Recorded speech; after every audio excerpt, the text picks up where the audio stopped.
lundi 17 janvier 2022, il est 10 h. Bienvenue dans le Flash Info. Le président de la République de Côte d'Ivoire, Alassane Ouattara, a quitté Abidjan aujourd'hui pour une visite d'amitié et de travail à Libreville au Gabon. Information rapportée par la présidence ivoirienne. Au cours de son séjour, le chef de l'État, Alassane Ouattara, aura un entretien avec son homologue gabonais, Ali Bongo Ondimba.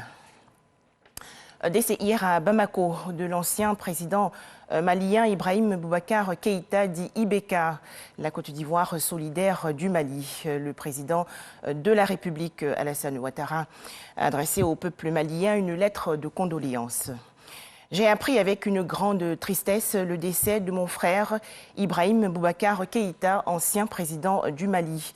Je rends hommage à un grand homme d'État et un ami de la Côte d'Ivoire. Je présente mes condoléances les plus émues à son épouse Ami, à ses enfants, à sa famille, ainsi qu'au peuple malien. Que son âme repose en paix.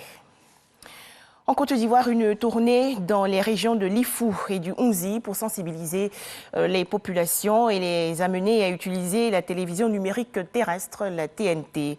Le président du conseil d'administration de la société ivoirienne de télédiffusion, IDT, a expliqué aux populations les avantages de la TNT.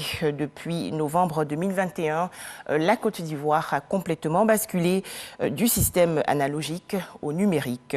Les précisions dans ce reportage de Soro Corona de RTI Bouaké. Le basculement du système analogique au numérique est désormais une réalité en Côte d'Ivoire depuis le 13 novembre 2021. Une nouvelle donne qui oblige les populations à disposer des équipements de la TNT, télévision numérique terrestre, avant de recevoir des images de télévision. Pour amplifier la sensibilisation auprès des populations, le président du conseil d'administration des IDT, Société ivoirienne de télédiffusion, Venance Kona, est sur le terrain. À Bokanda, Daoukro, Prikuro, Wele et Mbayakuro, Venance Kona a expliqué aux populations l'importance et les bienfaits de la TNT. C'est une nouvelle norme technique qui permet à l'État de pouvoir offrir plusieurs chaînes de meilleure qualité à un moindre coût. Voilà pourquoi aujourd'hui la Côte d'Ivoire a 7 chaînes gratuites. La TNT, il faut le savoir, c'est gratuit. Une fois que vous avez acquis et l'antenne et le décodeur, c'est ce message que je venais expliquer à nos parents. Pour le PCA des IDT, la TNT offre des opportunités d'emploi pour les jeunes. C'est un gisement d'emploi pour nos jeunes frères, pour nos enfants, pour nos neveux, pour nos cousins qui sont là, qui attendent que quelqu'un vienne leur donner l'argent. Ne serait-ce qu'en étant installateur ou revendeur, ils peuvent gagner leur vie là. Cette démarche du président du conseil d'administration des IDT est appréciée. Aujourd'hui, le président de la République a dit qu'il va offrir du travail aux jeunes, en tout cas de la Côte d'Ivoire, en venant donner cette information, former des jeunes pour être des installateurs, c'est un projet pourvoyeur d'emploi. Arrivé au village, je vais informer tous les jeunes pour qu'on puisse venir faire la formation. La télévision numérique terrestre offre une meilleure qualité d'image et de son. Les équipements de la TNT empêchent la coupure du signal en cas d'orage. Pour l'heure, la TNT compte 7 chaînes de télévision en Côte d'Ivoire. Des nouvelles sportives à présent avec la Coupe d'Afrique des Nations 2021 au Cameroun. 4 rencontres hier. Gambie, Mali, 1 but partout. Tunisie 4, Mauritanie 0. Guinée équatoriale 1, Algérie 0. Et Côte d'Ivoire 2, Sierra Leone 2. Tenus ainsi en échec, les éléphants footballeurs devront encore patienter pour valider leur ticket pour le second tour de la compétition.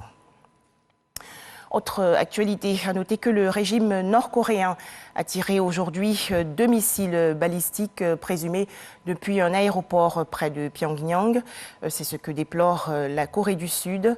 La Corée du Nord avait tiré récemment depuis un train 2 missiles tactiques guidés. Elle a procédé à 2 essais les 5 et 11 janvier dernier qu'elle a annoncés comme des missiles hypersoniques. Le taux de natalité de la Chine, pays le plus peuplé du monde, était de 7,52 naissances pour 1000 personnes en 2021, d'après le Bureau national des statistiques, contre 8,52 pour 1000 en 2020. La Chine a assoupli sa politique de limitation des naissances ces dernières années. en vain. Enfin, il y a un an précisément, le 17 janvier 2021, l'opposant russe Alexei Navalny rentrait à Moscou après une convalescence de 4 mois en Allemagne suite à son empoisonnement. Dès son arrivée sur le sol russe, l'opposant avait été arrêté et par la suite emprisonné.